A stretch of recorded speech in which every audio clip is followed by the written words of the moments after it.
Mukhang kumalat na sa buong katawan niya ang sakit. Malala ang pinsalang iniwan sa kanya. Ano pong ibig ninyo sabihin, Manong Insong? Kinukulam kayong dalawa, Onyok. At may kutob ako kung sino ang may pakana. Ito na nga ba ang sinasabi ko eh? Nasaan ang lakas mo? Wala ka naman palang kwentang kalaban, Insong. Ang bilis mong magapi.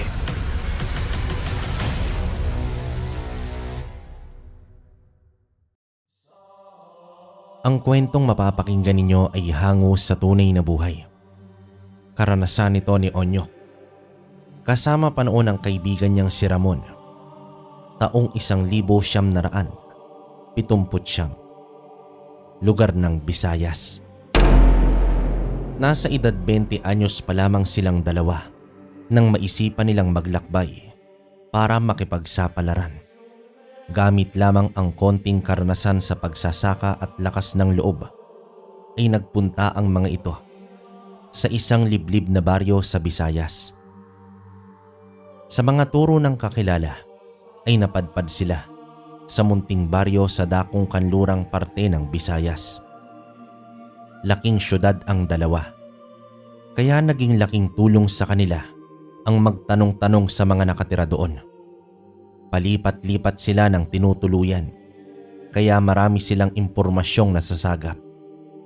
Isa sa mga paalala ng mga matatanda sa bayan ay huwag na huwag pumunta sa mariit o delikado na bahagi ng patag. Sinunod naman nila ang payong yon, pero sa katagalan na wala pa ring mahanap na trabaho, ay hinimok na ni Ramon si Onyok na sumugal sa pinakaiiwasang lugar. Sigurado ka ba dito, Ramon? Sinabihan na tayo na huwag pumunta roon. Baka mapasama tayo nito, naku. Huwag kang anduwag dyan, Onyok. Kapag hindi tayo sumubok kahit na delikado, magugutom tayo rito. Ikaw bahala, basta nasabihan na kita. Sumabay ka na lang. Kita mo yan, sobrang lusog ng taniman. Kaya siguro tayo pinapaiwas ng matatandang yon. Kasi alam nilang tiba-tiba tayo kung sakali. Halatang ayaw lang sa dayo. Napansin din ni Onyok ang berdeng palayan nang tuluyan silang makapasok sa daang yon. Walang gaanong may kitang tao na dumadaan at kahit na ang mga kahong daanan ay tila walang bakas ng mga yapak. Sa inaba ng nilakad nila ay mabibilang lamang sa daliri ang mga bahay na nadadaanan nila. Nang sumikat na ang sinag ng araw, ay huminto sila sa isang may kalakihang kubo. Saktong may lalaking nagbibilad ng palay sa daan. Kaya naman agad itong nilapitan ni Onyok. Manong, magandang umaga ho. Nagbabaka sakali po sana kami kung pwedeng magtanong. Umangat ang tingin ng lalaki na hula niya ay nasa edad ito ng 40 anyos. Base na rin sa itsura, seryoso ang tingin nito sa dalawang binata. Anong kailangan ninyo, mga iyo? Bakit kayo napadpad dito? May tubig po ba kayo dyan na maiinom? Uhaw na po kasi kami. Simpleng sinuway ni Onyok ang kasama at ito na ang muling humarap sa lalaki. Dahil likas na presko ang ugali ni Ramon, ay obligado lagi si Onyok na gabayan ito kahit magkaedad lang naman sila. Nagbabaka sakali lang po kami nitong kasama ko na makahanap ng mapapasokang trabaho sana, Manong. Galing po kami sa syudad, pero batak sa trabaho at pagbubuhat. May kakilala po ba kayo na kailangan ng tao sa sakahan? Galing kayong syudad at naparito kayo sa probinsya para maghanap ng trabaho. Parang baligtad yata iyo. Mahirap po kasi ang pakikipagsapalaran doon. Pareho kami ni Ramon na hindi nakapagtapos ng pag-aaral. Wala ng pamilya at hihingin ng tulong. Itong pagdedelensya na lang sa mga karatig bayan ang pag-asa po namin ngayon. O siya, hindi ba kayo masalang sa putikan? O kaya naman sanay ba kayo sa initan? Halata ang paninibago nyo sa lugar. Pero base sa postura ninyong dalawa, mukhang kaya nyo naman ng trabaho. May matutuluyan ba kayo? Wala pa po sa ngayon. Doon po kami galing sa bayan, kaya lang nagkakaabusan din ng trabaho at hindi sasapat sa aming dalawang sweldo, Manong. Mukhang malaki-laki tong lupain, Manong. Nasaan ba ang amo mo? Baka pwede naming makausap. Kanina ka pa nagsasalita dyan. Ang init-init oh. Sa mayabang na tono ng pagtatanong na yon ay muling pinigilan ni Onyok ang kasama. Pagpasensyahan niyo na po itong kasama ko. Hindi pa po kasi siya nagtatanghalian. Kayo po ba ang namamahala rito? Ako ang may-ari ng parte ng lupain na ito at wala pa akong tao. Malapit na rin ang anyan, kaya nangangailangan ako. Pero sa inaasal nyo, sa iba na lang kayo magbaka sakali. Napipi naman itong si Ramon sa kanyang nalaman at ang kaninang mayabang na asta nito ay biglang naging maamo. Humingi siya ng paumanhin sa nakakatangdang lalaki at nagpakumbaba. Maging si Onyok ay labis na naiya at yumuko na lang. Dahil hindi naman mapagtanim ng galit si Insong, ay binigyan niya ng pagkakataong ipakita ng dalawa na bagay ito sa trabaho. Ikinatuwayo ng magkaibigan. Nang makapag-usap ang tatlo, ay doon na pagpasyahan ni Insong na tanggapin ang mga binata bilang tauhan sa kanyang sakahan. Napag-alaman nilang mag-isa lang sa buhay itong si Insong mula nang mamayapa ang kanyang ama. Kaya naman tulong na din na may dalawa siyang makakasabayan sa pag-araro at pagtatanim. Sa unang linggo ng kanilang trabaho ay sinipagan ni Onyok habang puro reklamo naman ang kasama nito. Hinayaan silang dalawa ni Insong na manuluyang pangsamantala sa bakanting kubo sa likod na bahagi ng kanyang bakuran. Libre din ang lahat at may sweldo pa sila tuwing katapusan. Isang kakaibang patakaran nga lang nito na wag basta-basta na makikain o makikiinom sa kung sino man sa kanyang kapitbahay. At kung may makakasalubong na hindi pamilyar, ay panatilihin ang pagiging mapagkumbaba. Ayaw kasi ng mga nakatira dito ng hambog at maingay na tao. Nagsimula ang tunay na bigat ng trabaho nang magsimula na ang anihan. Ramon, bumalik ka na sa trabaho. Baka makita ka ni Manong dyan. Madamay pa ako kapag pinagalitan ka. Masyado kang balimbing, Onyok. Konting pahinga lang ang ginagawa ko. Makaasta ka para kang tagapagmana. Isang araw nun, nang akay nila ang kalabaw na dala, ang mga palay ay may nakasalubong silang isa pang lalaki. Mukhang kilala ito ni Insong at nakwento nito sa kanilang amo na biglang inatake ng peste ang palayan na malapit sa kanila. Para daw na may itim na hanging nakapalibot sa kabilang lupain sa dami ng gamo-gamo. Ngayong panahon ng anihan ay tiyak na lugi ang may-ari. Ikinabahala naman yon ng dalawang binata. Mawawalan kasi sila ng trabaho kapag pineste ang kanilang pananim. Manong Insong, baka delikado po ang inyong pananim niyan. Kailangan ba namin maganda ng pamatay sa peste? Huwag kayong mabahala. Ligtas ang ating lupain. Protektado tayo ng kalikasan. Hinawakan ni Insong ang tanga na kwintas na may nakasabit na gintong pangil. Minsan itong nakwento kay Onyok ang tungkol sa kanyang tangan na anting-anting. Kaya nalaman niyang minana pa nito ang gintong pangil ng kalabaw galing sa lolo nito. Sa mga araw na kasama ni Onyok ang lalaki, ay aaminin niyang nahihiwagaan siya rito. Palapit na sila sa bahay ni Insong nang may makita silang figura ng lalaki na tila nakaantabay sa kanilang pag-uwi. Nang sila'y makababa, taas noo itong naglakad papunta sa kanilang direksyon. Kahawig ito ni Insong, kaya hula niya ay malapit itong kamag-anak. Malaking lalaki ito, magulo ang buhok at tila bagsak ang muka sa sobrang pagkunot. Hindi pa man ito nagsasalita, pero ramdam na ni Onyok ang pagtaas ng kanyang balahibo sa batok. Sinenyasan silang dalawa ni Insong na pumasok sa loob. Nang matapos na nila, ang dapat gawin ay tumuloy na sa kanyang silid itong si Ramon. Habang tahimik na sumilip si Onyok sa usapan ng dalawang lalaki sa labas. Masinsinan pa rin ang tinginan ng mga ito at nang lumapit si Onyok para makinig, ay doon niya napagtanto na mali ang akala niyang magkalapit ang dalawa. Mukhang malusog ang tanim nyo ngayong anya. Habang ang lupain ko ay pinuputakte ng peste. Pareho ang klase ng pananim nating dalawa. Isang lupa lang ang kinatitirikan. Isa lang din ang pinagkukuhanan natin ng binhi. Paano nangyari na ang lupa ko lang ang dinadapuan ng malas? Malakas ang pagbibintang sa boses nito habang kalmado naman si Insong sa paratang sa kanya ng bisita. Hindi ko na problema iyan, Oscar. Nasa paraan na yan ng pag-aalaga mo. Sinasabi mo ba na pabaya akong may-ari? Kung may ebidensya lang ako, siguradong mapapatunayan kung ikaw ang may pakana ng lahat ng ito. Hindi ko gusto ang tabas ng dila mo, Oscar. Huwag mo akong pagbintangan sa gawain na ikaw ang magaling. Kung wala ka ng ibang sasabihin maganda ay umalis ka na sa pamamahay ko.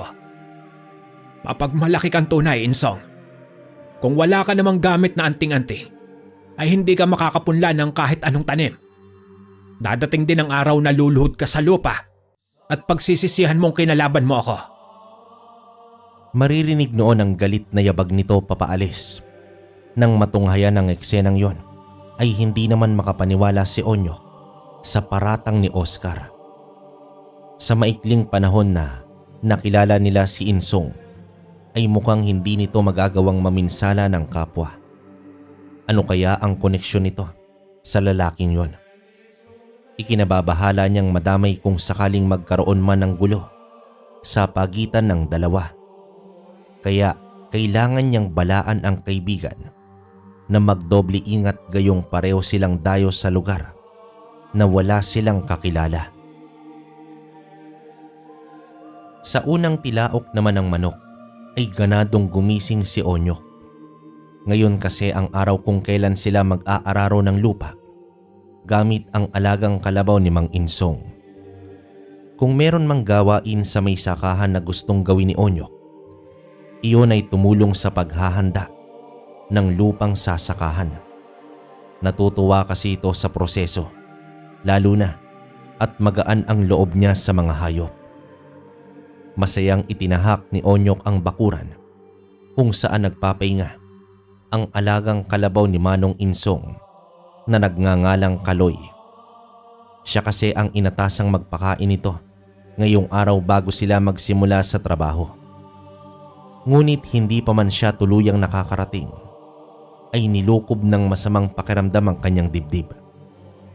Sa puno kung saan laging sumisilong itong si Kaloy, ay ang nakatumbang katawan na lang nito ang kanyang nadatnan, malayo sa pwesto kung papaano ito kadalasang natutulog. Talagang nakatumba na ito at nang kanyang kilatisin ay nakumpirma niyang wala na itong buhay.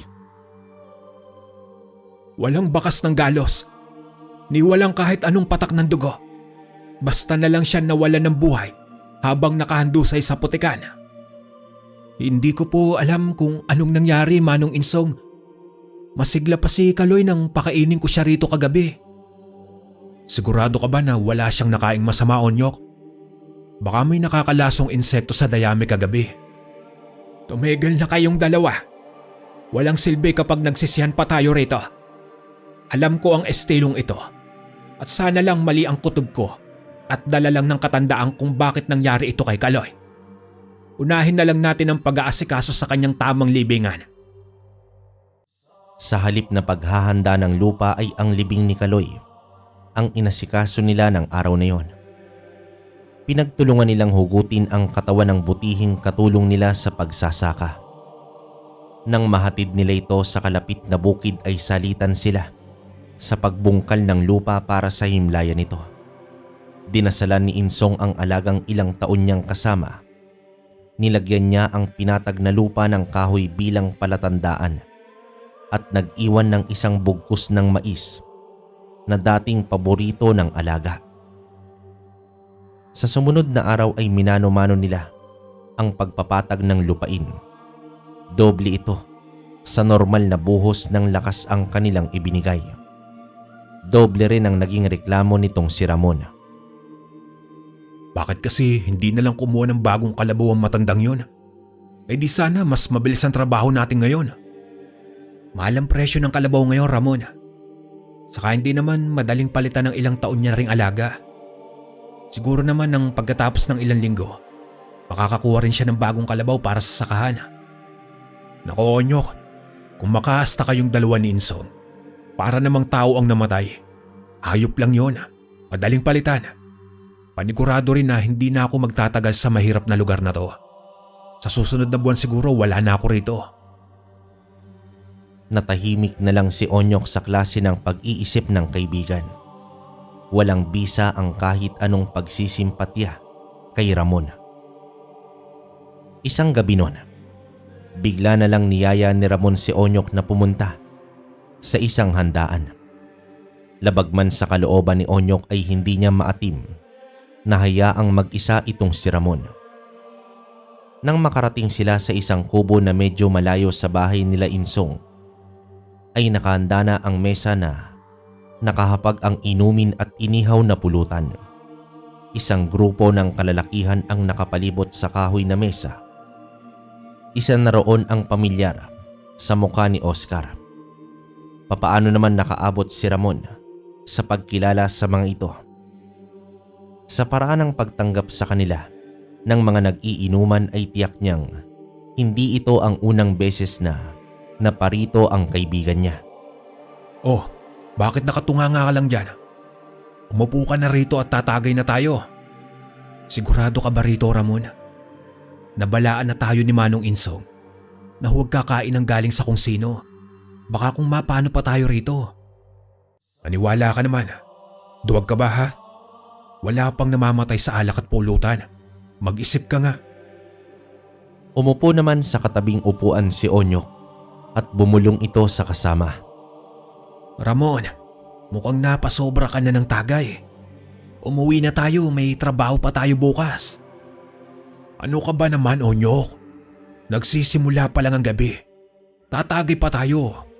O ano, ilabas niyo pa ang mga alak dyan. Magdadailan pa sana si Onyok nang dumiretso na nang upo si Ramon at inumpisahan niyang kwentuhan ang naroroon. Pilit pinapakisamahan ni Onyok ang mga paanyaya sa kanya na kumain at tumagay. Ngunit halata ang kanyang pag-aatubili sa pagtanggap ng alok ng mga ito. Kung kakain man siya ay pinipili niyang kunin ang pakete ng manina na kakalat sa lamesa. Nagtagpo bigla ang mata nila ni Oscar na labis niyang ikinagitla. Pero umalis din ito kaagad. Kaya nakahinga siya ng maluwag. Pagkalipas naman ng ilang oras ay halatang languna sa alak ang kanyang kaibigan. Nagsihiyawan naman ang ibang naroroon. Namumulan na rin ang mga mukha nito at languna rin sa iniinom. Naglabas din ng pera si Ramon para utusan ang isang kasama nila sa inuman na sa hula ni Onyok ay mas bata lang ng ilang taon sa kanila. Otoy, bumili ka muna ng 5 bote ng alak doon. Ang sukli ay sa'yo na. Umalis naman kaagad ang binata at nagkatinginan ang ibang mas matanda doon. Siguro ay nagulat sila nang basta na lang utusan ng kanilang panauhin ang kanilang kasama. Tama na yan, Ramon. Baka hindi ka natuwid na makauwi mamaya. Inubos mo na ang pera mo sa alak. Huwag mo akong pakialaman, Onyok. At saka kung gusto mong umuwi, mauna ka na. Hindi na ako bata para sabayan mo pa ako umuwi. Tama naman si Ramon, Onyok. Maaga pa. Hindi nyo pa nga natitikman itong paborito kong ihanda sa mga bisita. Ilang oras pa ang ginugol ko rito para mapatikim lang sa inyo. Oo, sakto. Mula kanina hindi pa kami kumakain. Alam mo, Onyok, mas maganda sana kung una tayong napunta sa sakan ni Mang Oscar. Dito gabi-gabi may inuman tsaka masaya. Doon kay Insong, daig ko pa ang estudyante. Sa sobrang higpit nun, kayo lang yatang dalawa nagkakasundo. Matagal nang ganoon si Insong, kaya tumandang walang kaibigan ng ulupong na iyon eh. Pagbalik naman ni Oscar ay may dala na itong kaldero na umuusok pa. Sumalok ito sa 2 mangkok ng malapot na sabaw. Kita niya ang mga sangkap na pinaghalo-halo. Hindi naman nagustuhan ni Onyok ang paraan ng pambubuska ng mga lalaki sa nirerespeto niyang amo. Hindi rin kaaya-aya sa kanyang mga mata ang inihain ni Oscar, pero pilit niyang wag ipakita ang labis na disgusto. Pagkabigay nito ng isang mangkok kay Ramon, ay natawa lang ang kaibigan at walang kaabog-abog na hinigop ang sabaw. Nanatiling nakaupo lang si Onyok nang siya naman ang hinainan ni Oscar. Bastos ang hindi pagtanggap sa alok ng may-ari ng bahay, bata. Bakit ganyang ka makatingin? Pinandidirihan mo ba ang pagkain namin? Hindi naman po, Mang Oscar. Busog pa po kasi ako kaya salamat na lang po. Ano ka ba, Onyok? Kainin mo na lang, masarap naman eh. Tiningnan ulit ito ng masinsinan ni Oscar. Binabantayan ang susunod na kilos niya. Biglang nilukob ng takot si Onyok, kaya kahit nababahala sa nakahain, ay napilitan siyang kainin ito hanggang sa maubos. Pagkatapos makita ang walang lamang mangkok, ay sunod-sunod ang pagtungga niya ng baso ng alak na pinapaikot sa lamesa. Doon niya rin napansin na halos lahat ng bisita ay walang mangkok na hawak maliban sa kanila ng kaibigan niya. Hindi niya masigurado kung papaano sila nakauwi ng gabing yon. Nagising na lang si Onyok at umaga na. Basta na lamang siyang nakatulog sa sala. Ginising niya ang kaibigan at tumuloy sila sa trabaho kahit na masakit ang kanilang ulo. Buti na lang at hindi na sila kwenestyon ni Insong. Noong tanghali ay napansin ni Onyok ang pagiging balisa ni Ramon. Maging siya ay hindi mabuti ang pakiramdam at salitan sila kung magsukang dalawa. Kaya nyo pa bang magtrabahong dalawa? Mukhang namali yata kayo ng kain at daig nyo pa ang buntis kung magsuka. Pasensya na po, Manong Insong. Mukhang naparami po kami ng inom kagabi. Saan naman kayo nakakuha ng alak? May tinatago ba kayong dalawa sa akin, Onyok? Sa totoo lang po, nagkayayaan po kagabi sa kapitbahay. Nakagaanan kasi ng loob ni Ramon. Kaarawan ng isa sa mga trabaho sa kabilang sakahan, kaya hindi na kami nakatanggi. Hindi ba't sinabihan ko na kayong dalawa? Hindi kayo dapat basta-bastang nagtitiwala sa mga yon. Pasensya na po talaga, Manong Insong. Hindi na po mauulit. Pagsasabihan ko na rin po si Ramon. Umalis na lang itong si Insong at naiwan naman si Onyok sa initan na masama ang pakiramdam. Hindi na rin nakabalik pa si Ramon, kaya pilit niyang tinapos ang trabaho at umuwi na sa tinutuluyan nila. Nagulat na lang siya pagka-uwi nang makitang nanginginig ang kaibigan sa higaan nito. Kung anong balisa nito kanina ay labis na pamumula nito ngayon. Grabe din ang pawis nito. Pero malakas ang kapit nito sa kumot na animoy lamig na lamig. Anong nangyari sa'yo, Ramon? Kanina ka pa ba nangungunyapit dyan? Hindi naman nakasagot itong si Ramon sa tanong na yon ni Onyok. Nagsukay itong muli sa may sahig ng malapot na likido. Pagkakita noon ni Onyok ay tila naging hudyat yon para umalsa rin ang kanyang sikmura. Hindi niya maipaliwanag ang amoy na nagmumula sa nilabas nilang pareho ng kaibigan niya. Ang malala pa ay hindi niya matumbok ang rason kung bakit sila biglang nagkaganito. Nagkukumahog na kumatok si Onyok sa bahay ni Insong. Halos gapangin niya na ang distansya papunta sa bahay nito. Labis din ang pamimilipit ng kanyang sikmura. Pagkaraan ay binuksan ni Insong ang pinto. Nagtatanong ang mata nito, pero nang makita ang kanyang kalagayan ay napatuwid ito ng tayo. Anong kailangan mo, Onyok? Parang awa niyo na po, Manong Insong. Tulungan niyo po si Ramon. Halos hindi na po siya makatayo sa sobrang sakit. Kailangan niya pong magamot. Mukhang ganoon rin ang lagay mo. Pumasok ka at gagamotin kita. Saka na po ako. Mas kailangan po ng tulong ni Ramon ngayon. O siya, hintayin mo ako dyan at may kukunin lang ako. Pumasok naman ulit sa loob si Insong. Nang bumalik siya, ay may dala na itong bayong.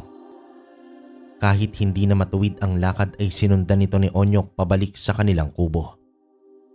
Ang naabutan nila sa loob ng silid ay ang nakahandusay na si Ramon. Ubad ang pang-itaas nito at tila lumulobo ang tiyan sa sobrang laki. Pinagtulungan nilang dalawa na ihiga ito sa higaan. Nang tingnan ni Insong ang kalagayan ni Ramon, napailing ito. Mukhang kumalat na sa buong katawan niya ang sakit. Malala ang pinsalang iniwan sa kanya. Ano pong ibig ninyo sabihin, Manong Insong? Kinukulam kayong dalawa, Onyok. At may kutob ako kung sino ang may pakana. Ito na nga ba ang sinasabi ko eh?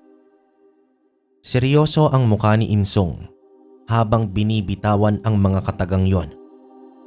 Ikinabigla naman niyon ni Onyok dahil wala naman siyang maalala na nakaaway nila simula nang mapadpad silang dalawang magkaibigan doon sa baryo. Masakit. Hindi ko kaya ang hapde. Alisin niyo sa balat na nakakadiring ito. Nagising ang walang malay na si Ramon, bagamat puno ng daing ang lumalabas sa bibig nito. Naghanda naman ng mga gamit si Insong, kasabay ng pagpapalabas ng mga halamang gamot.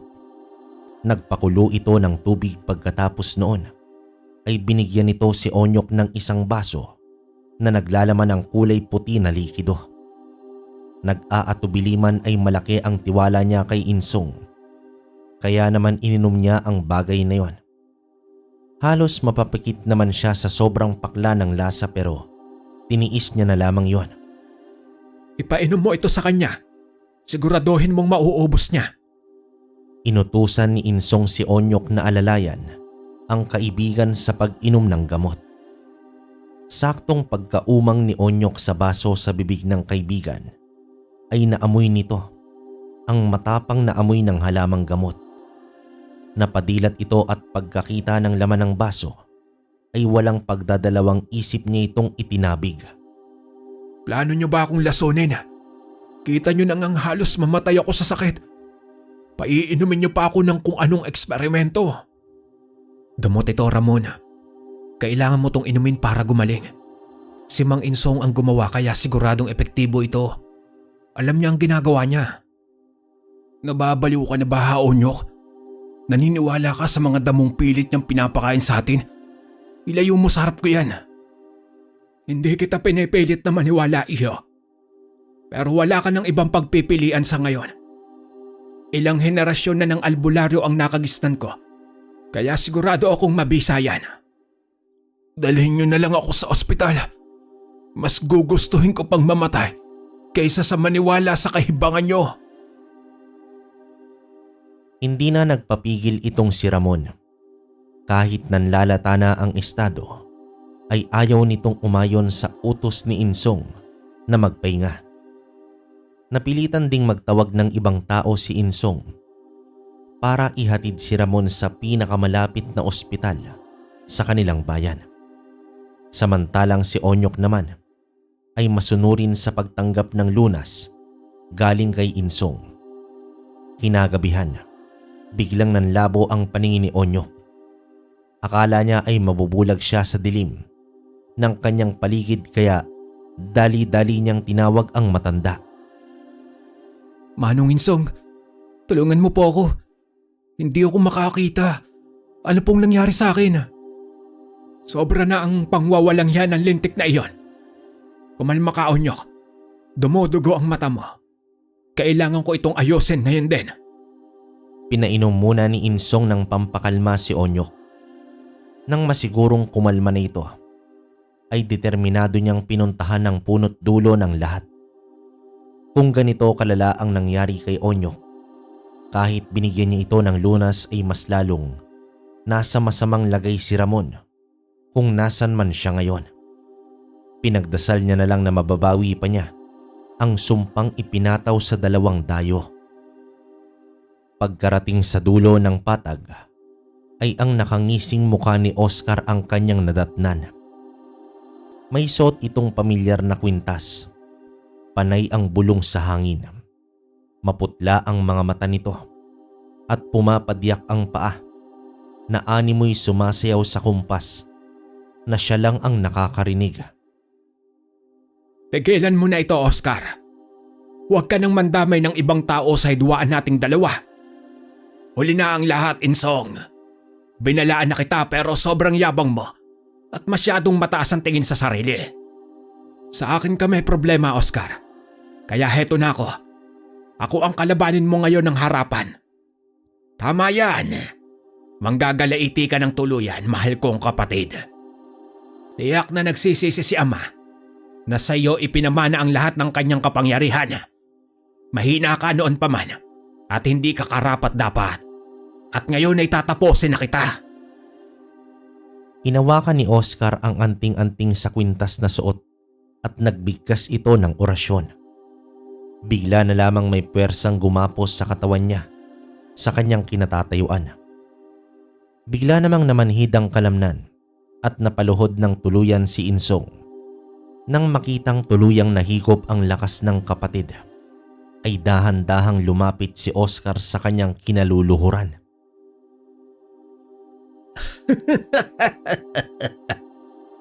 Nasaan ang lakas mo? Wala ka naman palang kwentang kalaban, Insong. Ang bilis mong magapi. Sa kinaluluhuran ni Insong ay nakita niya ang nakasabit na anting-anting sa liig ni Oscar. Hindi pa man niya ito personal na nagagamit ay natitiyak niyang paktong itim ang suot ng lalaki. Nanlaki ang mata ni Insong at kahit sa nanghihinang anyo ay nabahala siya sa kahihinat na ni Oscar. Ang paggamit ng paktong itim ay may kaakibat na malaking kabayaran. Hindi na nakapagtataka na halos hindi na makilala ang anyo ng gumagamit nito. Ito rin yata ang dahilan kung bakit unti-unting nauubos ang buhay sa lupain ni Oscar. Itigil mo na ito, Oscar. Mapanganib ang ginagawa mo. Tumigil ka na bago ka patuloy ang lamunin ng itim na mahiga. Naiinggit ka na ba, Insong? Ramdam mo na ba ang pakiramdam na maging mahina? Kulang pa yan sa mga panahong lagi tayong pinagkukumpara ni Ama. Ngayong natikman ko na ang lakas ng kadiliman, hindi na ako babalik pa bilang kahati mo sa lahat ng bagay. Tuluyang mapapasa akin na ang lahat kapag nawala ka na. Nagdilim ang mata nito at tinuro ang anting-anting sa direksyon ni Insong. Napuno ang katawan ni Oscar ng mga marka na gumagapang papunta sa kanyang leeg at nang magtagpo ulit ang kanilang mata ay dumoble ang lakas ng sumpang binigay niya. Subalit, sa sandaling yon ay hindi na nanatiling kampante si Insong. Kinuyom niya ang palad sa gintong pangil ng kalabaw niyang tangan at binigkas ang ritual na hindi niya akalaing magagamit niya laban sa sariling kapatid. Naantala ang pagdadasal ni Oscar at nagulat ito nang biglang ang kamay na may hawak ng paktong itim ay nakaturo na sa kanyang sariling muka. Pilit niyang pinipigilan ito gamit ang pisikal na lakas pero hindi ito nagwagi. Ang atake niya sa kanyang kapatid ay sa kanya pumunta at ang panghihina nito kanina ay siya na mismo ang dumaranas. Kinuha naman ni Insong ang pangil at dinampi sa kanyang noo para palakasin ang kanyang kapangyarihan. Doon niya pulidong tinapos ang panghuling ritual. Natagpuan niya na lamang ang sariling pinapanood si Oscar na pagulong-gulong pababa sa kung saan man sila naroroon. Hindi niya kailangan saktan nito gamit ang kung anong sandata. Sapat na ang sarili nitong kasamaan laban dito. Nang hindi na makita ni Insong si Oscar, ay tamang pag-akyat ng araw. Dahan-dahan siyang umuwi pabalik sa kanyang bahay. Hindi natatapos dito ang laban. Kailangan niyang ayusin ang buhay na ginulo ng kanyang kapatid. Sa kabilang banda, ay saksi naman si Onyok sa nangyari. Mabilis na wala ang bisa ng pampakalma sa katawan niya kaya agad siyang napukawan ng ulirat. Hindi niya masiguro kung gawa lang ba ng karamdaman ng kanyang nakitang laban sa pagitan ng dalawa o ito ang katotohanan. Kamusta na ang pakiramdam mo, Onyok? Hindi pa rin po gumaga ang Manong Insong. Mabigat din ang paghinga ko na parang may nakadagan sa dibdib ko. Paumanhin iyo at nadamay pa kayong dalawa sa gulo kong ito. Matagal na rin kaming maahalitan ng kapatid ko. Ngayon lang siya naglakas ng loob na gumawa ng ganoong bagay. Hayaan mo at gagawa ko ng paraan para gumaling kayo. Totoo ho bang magkapatid kayo? Paano nangyari na hindi kayo nasa iisang bubong? Mula noon pa man iyo, ay may pagkukumpara na sa aming dalawa ni Oscar. Gaya ninyo ni Ramon, ay sadyang malayo ang ugali namin. Hilig ko ang makinig sa mga payo ng aming ama. Habang si Oscar naman, ay mas pinipili ang pakikipaglakwatsa at makipagbuno sa kung sino. Dahil doon ay mas naging malapit kami ni ama. At sa huling yugto ng buhay niya, ay hinati niya sa dalawa ang iniwan niyang lupain. Ang kanyang mga anting-anting ay sa akin lahat napunta. Dahil ako lamang ang may interes sa mga iyon. Hindi halos maintindihan ni Oscar ang silbi nito. Pero masama pa rin ang loob niya. Totoo po ba na sumama sa masamang puwersa si Mang Oscar? Ano pong mangyayari kapag hindi siya napanagot? Hindi ko alam, Onyok. Masisiguro ko lang na babalik siya. At kapag nangyari yun, saka lang kita mabibigyan ng kasagutan. Sa gabing yon, ay ramdam ni Insong na nagpakalayo lang ng konti si Oscar para magpakalakas. Pero babalik ito para tapusin ang kanyang inumpisahan. Muling binalikan ni Insong ang lahat ng turo ng kanyang ama. Hinahanap niya sa mga talaan ang sagot kung papaano maligtas ang kapatid sa pananakop ng maitim na mahika. Napanaginipan ko pong nalulunod sa maitim na dagat si Ramon. Hinihila siya pababa ni Oscar. Nag-aalala po ako sa kalagayan niya, Manong. Nakuha ang atensyon ni Insong sa bungad na yon ni Onyok. Hindi niya namalaya na umaga na pala sa sobrang tagal niyang nagbabasa. Ano ang estado niya sa panaginip mo? Hinayaan niya bang hatakin siya ni Oscar sa ilalim o lumalaban pa si Ramon? Nakamulat po ang mata niya at nakatingin sa akin. Pero para na lamang siyang papel ba na tinatangay nito. Naalarma ang sistema ni Insong at dali-dali itong tumayo. Kailangan ko ng kumilos ngayon. Delikado ang lagay ng kaibigan mo sa kamay ni Oscar. Ano pong ibig ninyo sabihin? Kontrolado niya na ngayon ang katawan ni Ramon. Kailangan kitang iwan dito para maagapan ang mangyayari sa kaibigan mo. Makakaasa ba akong matutulungan mo ako, Onyok? Ano pong kailangan kong gawin, Manong Insong? Kung mangyari man ang hindi inaasahan na maunang makabalik dito si Oscar, huwag kang aalis. Tatagan mo ang loob mo. Hindi kanya direkta masasaktan, pero aatakihin ka niya sa ibang paraan. Huwag na huwag kang magpapatinag. Maliwanag ba? Nagigimbal man sa sitwasyon ay pumayag na lang si Onyok sa utos nito. Nang makaalis na si Insong, ay walang ibang magawa si Onyok kundi ang maghintay. Yakap-yakap niya ang palanggana kung saan siya nagsuka kanina sa sobrang takot. Habang palinga-linga sa paligid at inaasahan ang biglaang pagsulpot ni Oscar. Nasaan ang walang kwenta mong amo, Onyok? Iniwang ka ba? Napasigaw naman itong si Onyok sa gulat nang namataan niya ang nakatayong figura ni Oscar sa gilid ng kanyang hinihigaan. Tuwid ang tayo nito pero tabingi ang muka at pagilid siyang sinisipat ng mata. Pumiyok si Onyok at nagbilang sa isip niya. Pilit niyang pinapanatag ang sarili nitong gawa lamang ng kanyang isip. Pagkamulat niya ng mata ay naglaho na ito sa loob ng silid. Pero ang presensya nito ay ramdam niya. Dagdag na rin ang dinampian siya bigla ng lamig sa katawan.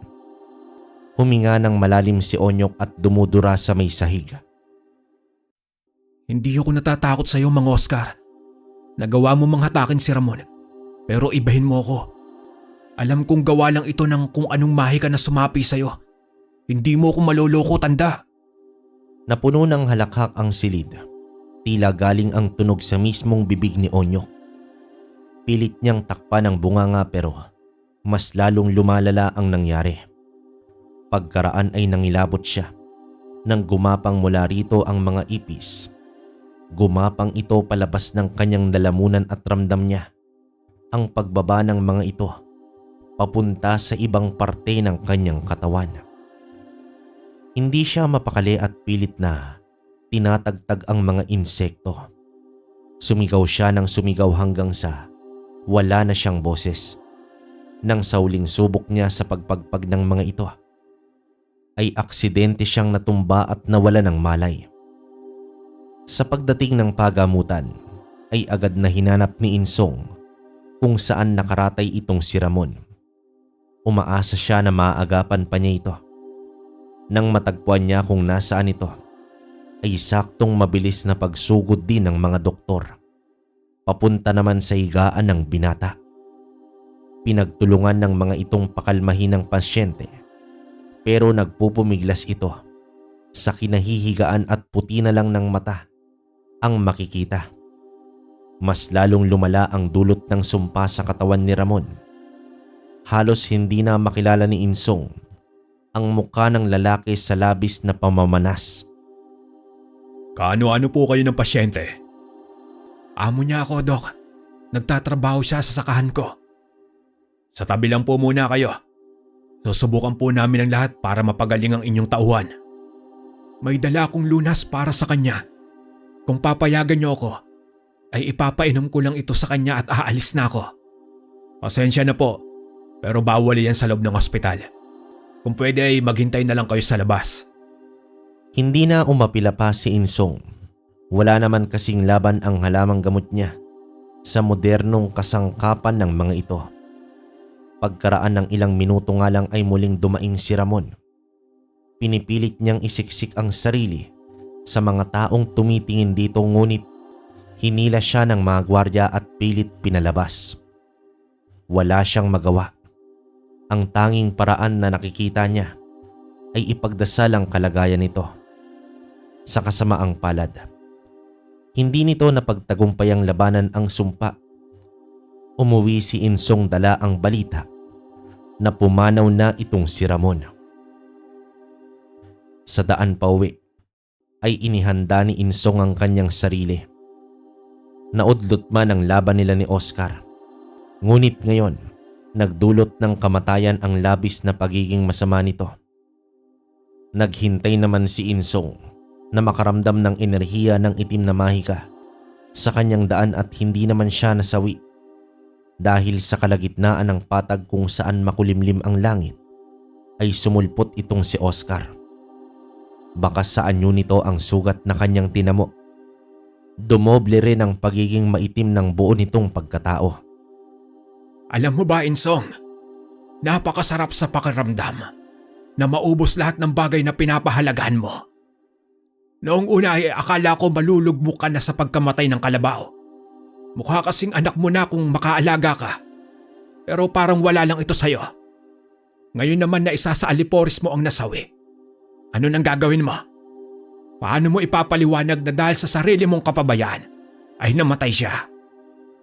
Hindi ko alam kung anong kasalanan ang nagawa ko. Para sana naman ay lumabang ka ng patas, Oscar. Patas? Napakalakas naman ang ilusyon mo. Kung akala mo sa nagdaang taon ay patas ka nga kung makitungo. Sa ginagawa mo, Oscar, ay lalo mo lang napapatunayan na malakas ka lang laban sa mahina. Mahina ba ito sa iyo? Biglang nagbago ang kaharap ni Insong. Ang mukha ni Oscar ay nagporma bilang bagay na may sungay at sa katagalan ay naging hawig nito ang alaga niyang si Kaloy. Pula ang mga mata at galit ang mga mata nitong tumatakbo papunta sa direksyon ni Insong. Pinikit na lang ni Insong basta ang mata at kinuha ang pangil ng kalabaw at madiing dinikit sa kanyang noo. Nag-usal naman siya ng dasal ng proteksyon laban sa pinapakitang aparisyon ng kapatid. Mas lalong nang galaiti si Oscar at nang magtagpo ang mata nila ni Insong. Tapusin na natin ito, Oscar. Labanan mo ako hanggang katapusan para tumigil ka na sa pagsira ng paligid mo. Siguro tuluyang ka lang titigil kapag isa na sa atin ang namatay. Tama ka riyan, Insong. At sigurado ako na sa ating dalawa, ikaw ang uuwing bangkay. Sumugod na lang basta si Oscar gamit ang bilis na magagawa lamang ng isang hayop. Naramdaman ni Insong ang matatalim na bahid sa kanyang balat nang umikot ito sa kanyang kinatatayuan. Nilabas naman ni Insong ang lubid ng yumaong ama na may kapangyarihan. Ilang beses siyang nasugatan sa pagsubok na hulihin ang kapatid. At nang magwagi siya sa pagtali ng kaliwang kamay nito, ay agad niya itong pinaikot sa ere. Kinuha ni Insong ang pagkakataon na yon para naman hilahin ang kwintas ni Oscar. Sa malaking boses ay sumigaw ng malakas ito, kasabay ng pagbasag ni Insong sa paktong itim. Kumalat naman ang itim na usok sa paligid at ang tanging abo na lamang ang bakas sa naiwan nito. Nang balikan ni Insong si Oscar ay agad nitong napaluhod na tila may kumukuha sa kanyang lakas. Doon sinaklolohan ng ibang kalalakihan si Oscar. Tila sa pagbasag ng anting-anting ay siyang pagliwanag ng lugar. Nilisa ni Insong ang pangyayari at mabigat ang loob na umuwi. Nasaan ka? Onyok! Tinawag ni Insong ang pangalan nito pagkarating niya ng bahay. Hindi niya ito nakita kaagad sa may sala. Kaya laking gulat niya nang parang lantang gulay itong nakabulagta sa may sahig. Agad niyang dinaluhan ito at pinaamoy ng pulbo ng kalawag para agad naman itong magising. Nang magmulat naman ang mata ng binata, ay para itong inaatake sa puso na hinawakan ng sariling bibig. Tinapa nito ang katawan at natatarantang tiningnan ang paligid. Anong nangyari habang wala ako, Onyok? Sabihin mo. Ipis. Napakaraming ipis. Si Oscar nandito siya. Nakakatakot. Demonyo siya. Demonyo.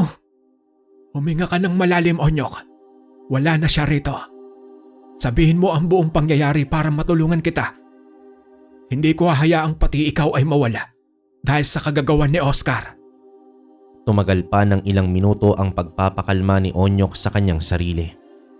Nang maayos na itong nakakahinga, ay ikwinento niya ang naganap. Paulit-ulit namang pinatatatag ni Insong ang binata na walang ipis na tunay na lumalabas sa katawan nito. At dala lang yon ang sumpa ni Oscar. Ano na po ang nangyari kay Ramon? Natulungan niyo po ba siya? Nagbago ang ekspresyon ng mukha ni Insong. Hinahanap niya ang mga salitang angkop sa nangyari. Kinalulungkot kong sabihin na hindi nakayanan ni Ramon ang binigay na sumpa ni Oscar. Sinubukan ko siyang gamutin, ngunit hindi ako makapasok sa ospital. Habang buhay kong dadalhin sa konsensya ko ang pagkawala niya, iyo. Humihingi ako ng tawad sa iyo. Kaming dalawa na lang ang magkatulong sa buhay. Hindi ko maisip na sa isang iglap ay mawawala siya. Niwala kaming babalik ang pamilya sa syudad. Labis ang sakit na naramdaman ni Onyok sa pagkawala ng kaibigan niya. Hindi naman pinapatulog ng konsensya si Insong dahil sa nangyari. Sa araw na nagdaan ay tuloy ang pagpapagaling ni Onyok at nang matiyak na ayos na ang kanyang kalusugan ay napagpasyahan niyang ayusin ang libing ng kaibigan. Hanggang ngayon ay hindi pa rin siya makapaniwala. Sinagot ni Insong lahat ng gastos at doon sa mismong bayan nilibing itong si Ramon. Gustuhin mang iuwi ni Onyok ang katawan nito, ay ayaw niya na itong pahirapan pang muli pagkatapos ng hirap na dinanas nito. Iiwan ko na sa iyo itong lupain, Onyok. Ikaw na ang bahala sa nais mong gawin. Saan po kayo patungo, Manong Insong? Hahanapin ko ang sagot sa mga katanungan ko, iyo. Habang pinagbabayaran ang nagawa kong mali. Paalam sa iyo. Nilisan ni Insong ang lupaing kinalakihan sa kamay ni Onyok, habang si Onyok naman ay nangakong aalagaan ito. Sa kabila ng nangyari ay hindi nagtanim ng sama ng loob si Onyok sa amo. Alam niyang biktima lang din ito ng masamang gawain. Tanging magagawa na lang niya sa ngayon ay magpatuloy.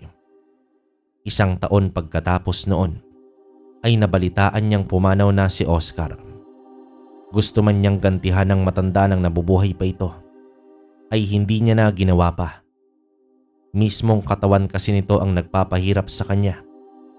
Bilang bayad sa pakikipagsundo sa kasamaan, ay dahan-dahan itong pinapatay mula sa loob. Tumanda at nagkapamilya sa patag na yon si Onyok, at ang kwento na lagi niyang bukang bibig ay tungkol sa isang magsasaka na may tangang naagimat laban sa puwersa ng kasamaan. Wakas. Okay, para sa akin mga kabaryo, opinion ko lang naman to. The rest okay naman, nakakalungkot lang na nawala tong si Ramon, no? Ang pinakamalaking tanong sa akin, mabubuhay kaya tong si Ramon kung ininom niya yung binibigay ni Insong? Di ba pwedeng oo, pwedeng hindi rin eh. Saka yun nga yung paktong itim, first time kong marinig to na may ganitong uri ng medalyon o kwintas. Siguro term nila tong paktong itim pero feeling ko ano yun, hindi siya uri ng medalyon. Pwedeng gamit to na nagiging kwintas na nasa hanay ng kaliwa. So pwedeng ganun. Saka yun nga si Insong at Oscar ay magkapatid. So medyo intriga yung part na yun. Pero wala tayong magagawa. Ganito yung storya natin. Nakakalungkot lang no, namatay si Ramon. Saka yun nga, medyo bitin. So kayo mga kabaryo, kung may opinion kayo sa storya natin ngayong araw, i-comment nyo sa baba para mabasa namin. Sa ngayon hanggang dito na lang muna. Hanggang sa susunod na kwento. Maraming salamat.